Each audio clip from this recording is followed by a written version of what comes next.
मुरली अमृत की धारा है धारा, तुम्हें देवता बनना है प्यारा, देखो गलती न करना दोबारा। ओम शांति। आज प्यारे बाप दादा के साकार मधुर महावाक्य हैं 2 दिसंबर 2025। आज सतगुरु बाबा ने वायदा स्मृति में दिलाया। बाबा कहे तुम्हारा वायदा है, जब आप आएंगे तो हम आप परवारी जाएंगे। कहते हैं बाबा आप आएंगे तो हम आपको ही अपना बनाएंगे, हमारे तो आप एक दूसरा ना कोई। जब आप आएंगे तो हम आप पर ही कुर्बान जाएंगे। लेकिन बाबा कहे कब आएंगे यह भी नहीं जानते। अनेक देहधारियों की नामधारियों की पूजा करते रहते हैं। तुम जन्म जन्मांतर कहते आए हो, हम आपके बिगर किसी को भी याद नहीं करेंगे, अपनी देह को भी याद नहीं करेंगे। बाबा कहे परंतु जानते ही नहीं तो याद कैसे करेंगे। अब बाबा कहे मैं संगम पर आता हूँ तुम बच्चों को वायदा याद दिलाने। जबकि सबकी भक्ति पूरी होती है तो बाप आकर फिर भक्ति का फल ज्ञान देते हैं। मुख्य बात समझाई जाती है कि अपने को आत्मा समझ एक बाप को याद करो। बाबा कहते हैं मैं सारे कल्प में एक ही बार आता हूँ संगम पर ही तुम बच्चों को समझाता हूँ। यह ज्ञान तुम ही प्राप्त करते हो। फिर स्पष्ट करते हुए कहा कि पूज्य उनको कहा जाता है जो कोई को भी याद नहीं करते, जो कोई की भी पूजा नहीं करते हैं। सतयुग में कोई भी किसी को याद नहीं करते हैं। सतयुग में किसी की पूजा करने की भी दरकार नहीं रहती है। देवताएं खुद पूज्य हैं, वह कभी किसी की पूजा नहीं करते। यह तो डबल सिरताज हैं। बाकी बाबा कहे हाँ एक दो को रिगार्ड जरूर देंगे, एक दो को नमन करेंगे। नमन करना अर्थात रिगार्ड देना, ऐसे नहीं दिल में उनको याद करते हैं, नहीं रिगार्ड देना होता है। जैसे प्रेसिडेंट है उनको सब रिगार्ड देते हैं। फिर श्रीमत के लिए कहा कि बाप की श्रीमत मिलती है श्रेष्ठ बनने के लिए, तो उस पर चलना चाहिए। तुम्हें देवी गुण धारण करने हैं, खान पान भी रॉयल होना चाहिए, चलन बड़ी रॉयल चाहिए। फिर अंडरलाइन कराते कहा कि कोई भी शरीरधारी है उनको पतित पावन नहीं कहेंगे। पतित पावन एक निराकार परमपिता परमात्मा को ही कहा जाता है। बाकी जो भी देवी देवताएं हैं वह पतित पावन बाप के औलाद मददगार हैं। तो वास्तव में तुम देविया हो।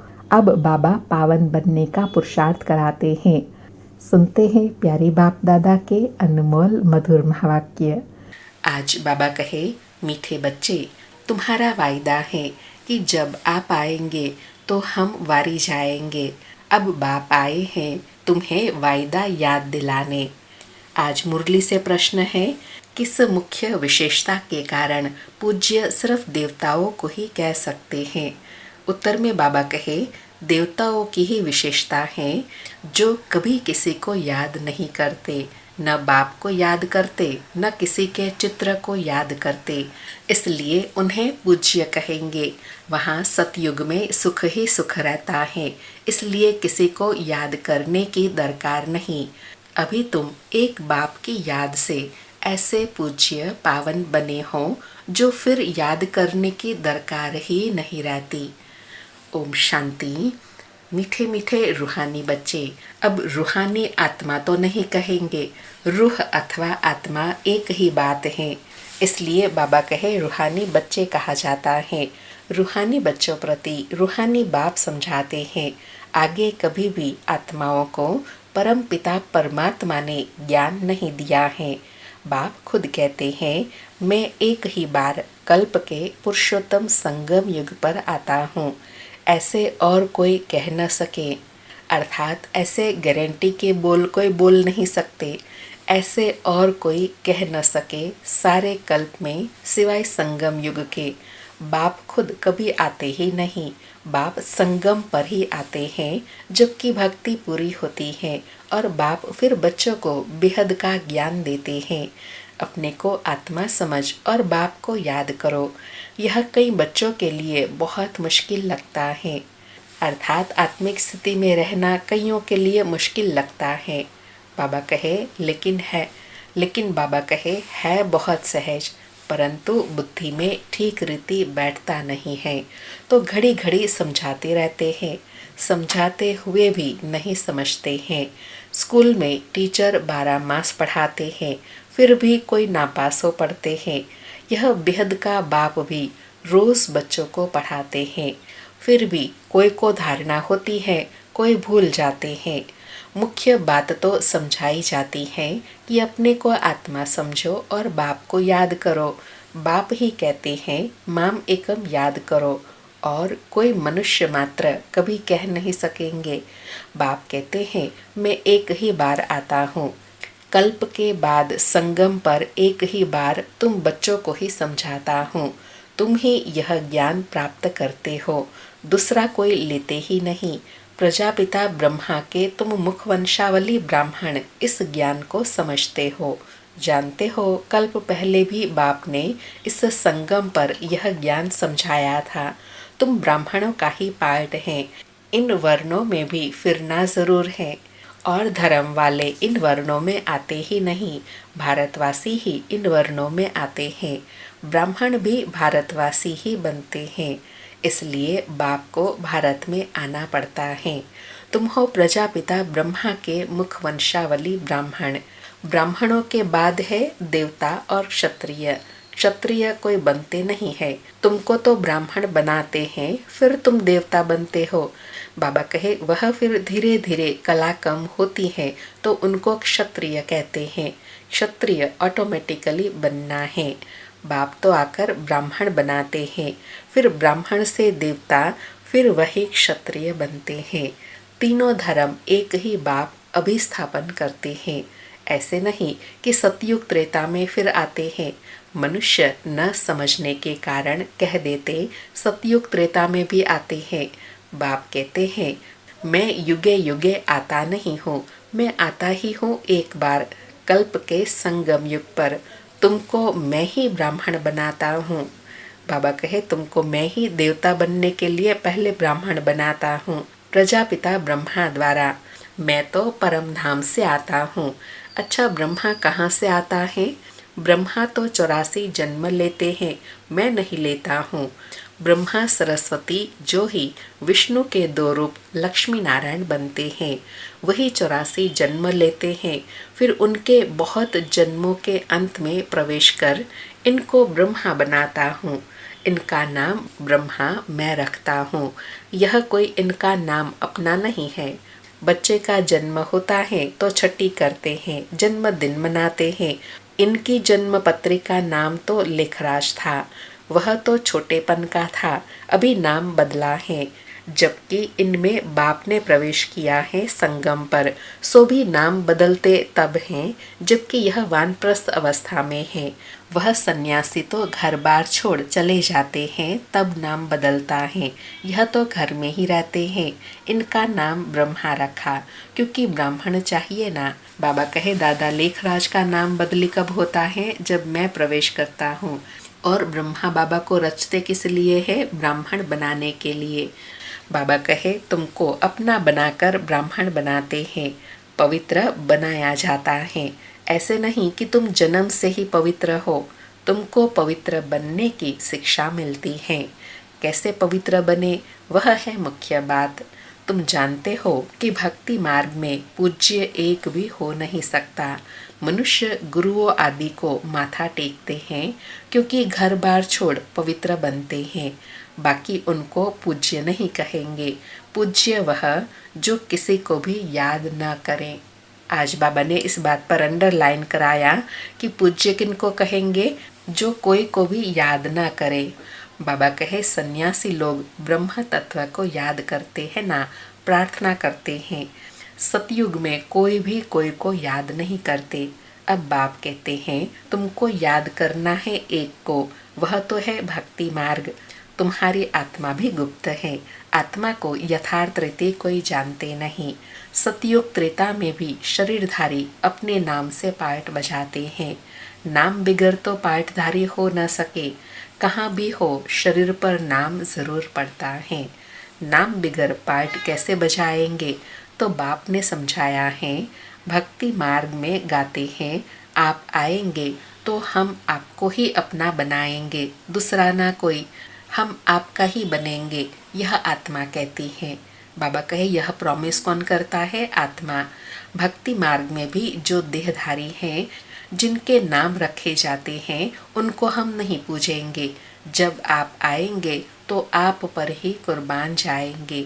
कब आएंगे यह नहीं जानते। अनेक देहधारी की, नामधारी की पूजा करते रहते हैं। बाबा कहे वायदा किया, उस बाप को पहचानने के लिए अनेक यतन जतन किए, अनेक देहधारियों की, नामधारियों की पूजा करते रहते हैं।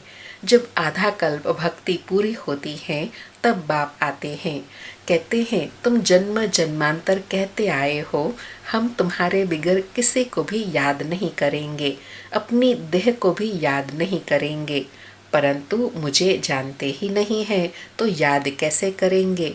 अब बाप बच्चों को बैठ समझाते हैं, मीठे मीठे बच्चों, अपने को आत्मा समझो और बाप को याद करो।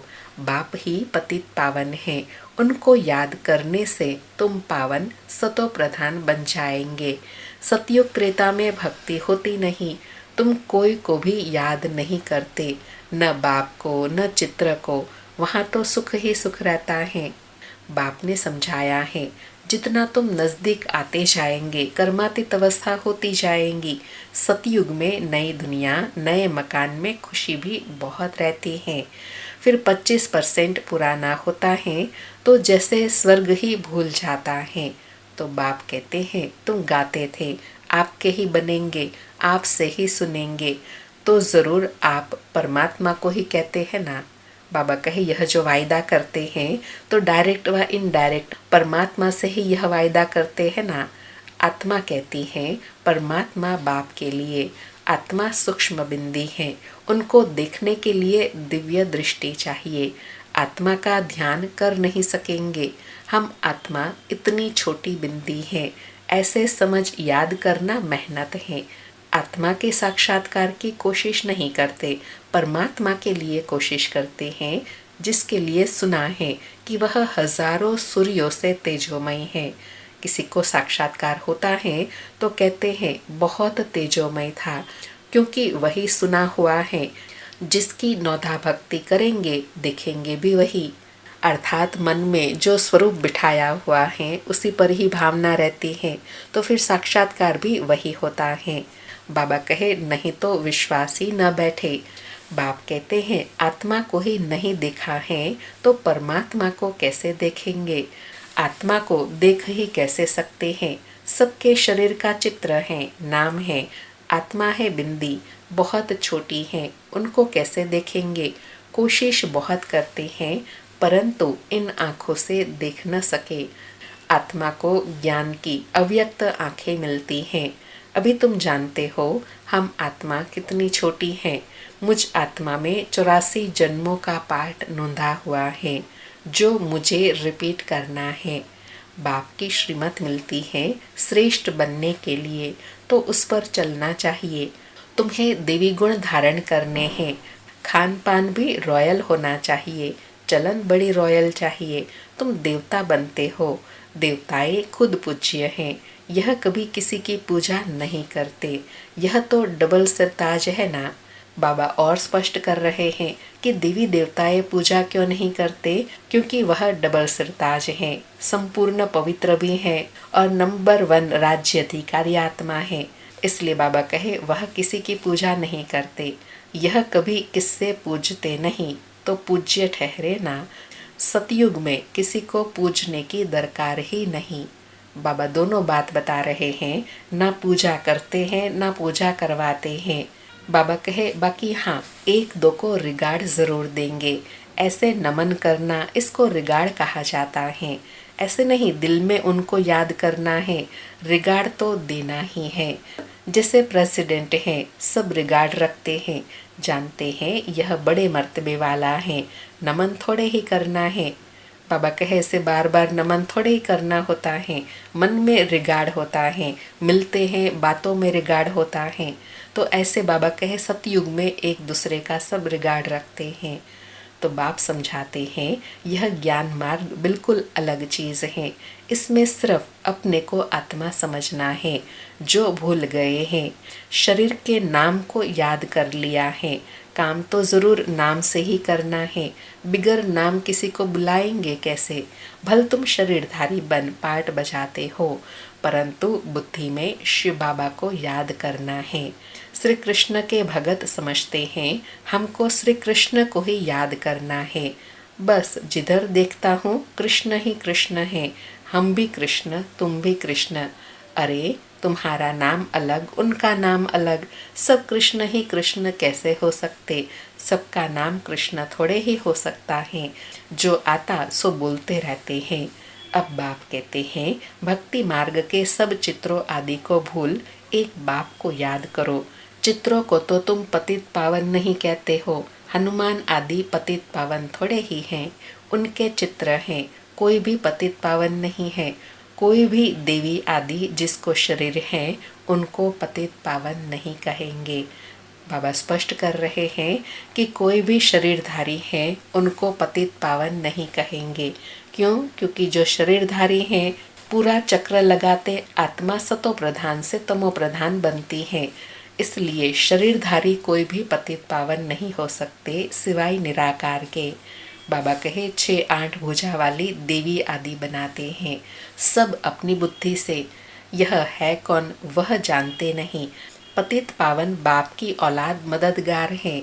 आज बाबा बहुत गुह्य गुह्य बातें स्पष्ट कर रहे हैं। कहे यह देवी देवताएं भी कौन है? मददगार हैं, जिनकी हम पूजा करते आए। कहे यह किसी को भी पता नहीं है। तुम्हारा रूप तो यह साधारण ही है, यह शरीर तो विनाश हो जाएंगे। ऐसे नहीं कि तुम्हारे चित्र आदि रहेंगे, यह सब खत्म हो जाएंगे।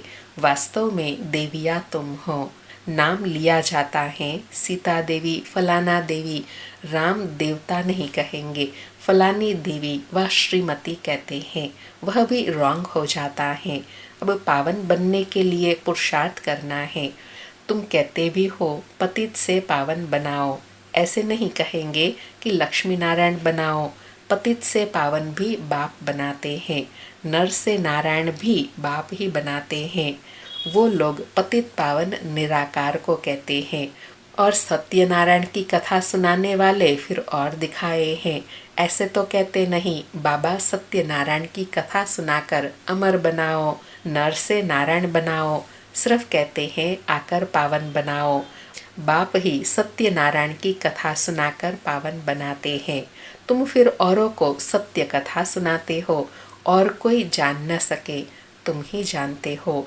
भल तुम्हारे घर में मित्र संबंधी भाई आदि हैं, परंतु वह भी नहीं समझते। अच्छा, मीठे मीठे सिकिलधे बच्चों प्रति माता पिता बाप दादा का याद प्यार और गुड मॉर्निंग।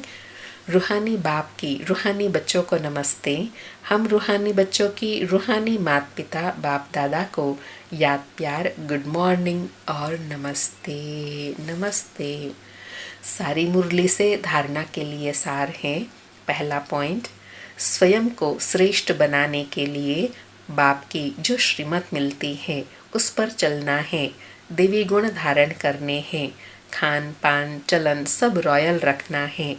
दूसरा पॉइंट, 1-2 को याद नहीं करना है, लेकिन रिगार्ड जरूर देना है। पावन बनने का पुरुषार्थ करना और कराना है।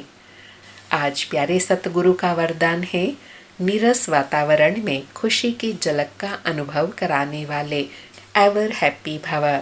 स्पष्टीकरण है, एवर हैप्पी अर्थात सदा खुश रहने का वरदान जिन बच्चों को प्राप्त है, वह दुख की लहर उत्पन्न करने वाले वातावरण में, नीरस वातावरण में, अप्राप्ति का अनुभव कराने वाले वातावरण में सदा खुश रहेंगे और अपनी खुशी की झलक से दुख और उदासी के वातावरण को ऐसे परिवर्तन करेंगे जैसे सूर्य अंधकार को परिवर्तन कर देता है। अंधकार के बीच रोशनी करना, अशांति के अंदर शांति लाना, नीरस वातावरण में खुशी की झलक लाना, इसको कहा जाता है एवर हैप्पी। वर्तमान समय इसी सेवा की आवश्यकता है। आज बाबा ने वर्तमान समय अनुसार सेवा करने के लिए कहा।